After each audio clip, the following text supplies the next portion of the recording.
Have you ever wanted your program to make decisions just like a human does?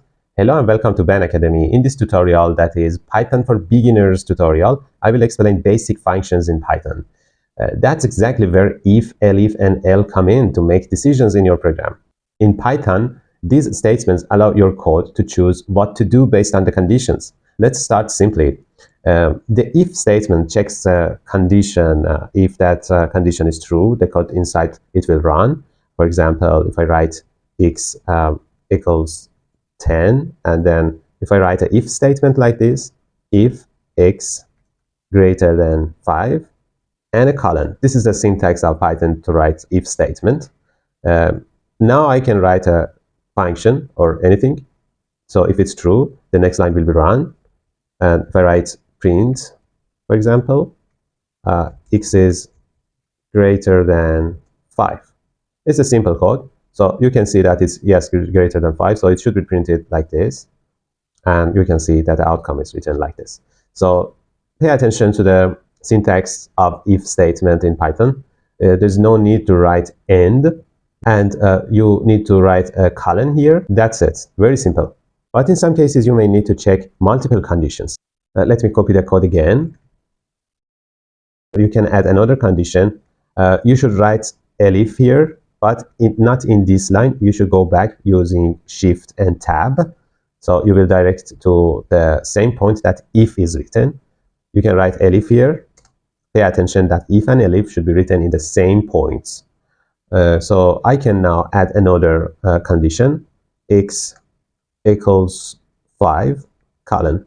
Here I used double equal sign because it's different to assignment operator, and it's comparison operator. In this case, I should use double equal sign.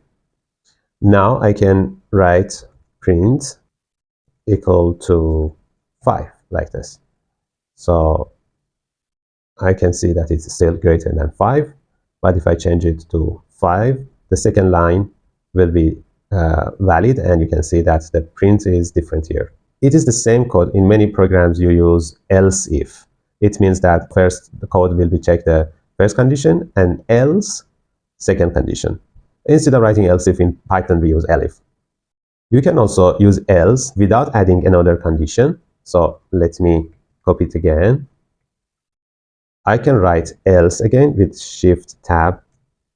I should write like this, but with a colon. There is no condition, but colon is still used here. By entering, you can write another function to print, for example, less than 5, because I know that it's not greater than 5 and it's not equal to 5, so it should be less than 5.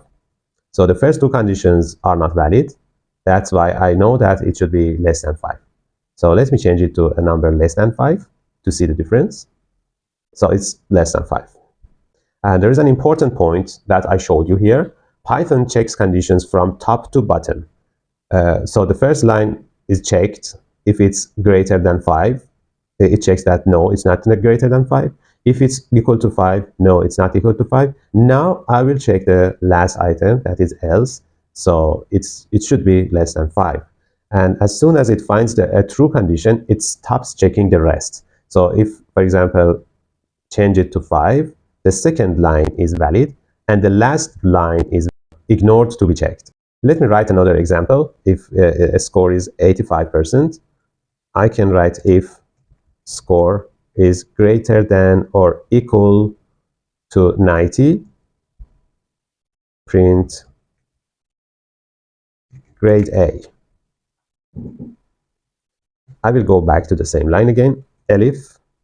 I want to add another condition to say if the score is greater than or equal to 75, print grade B. Elif score greater than or equal 60, print grade C.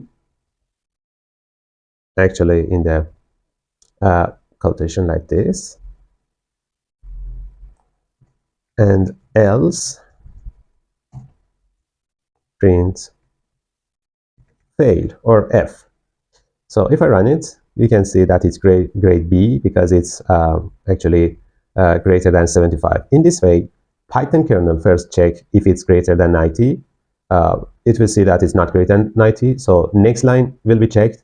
And after checking that, and after see that 85 is greater than 75, the code will be stopped here and grade B is printed. So the next two conditions will not be checked.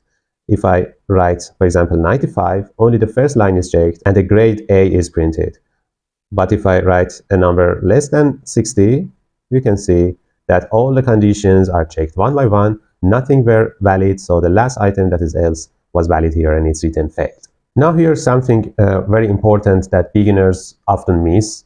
You don't always have to use elif or else in your statements.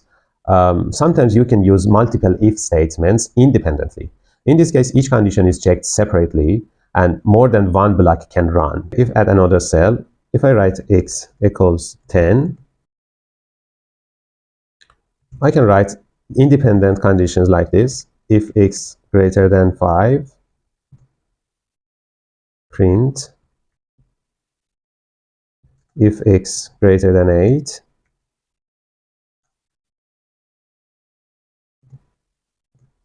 and if x greater than 0.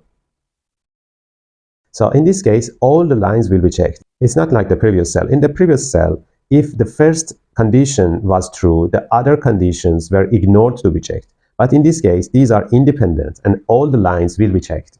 So if I run it, you can see that 3 different prints are available because all 3 conditions are met.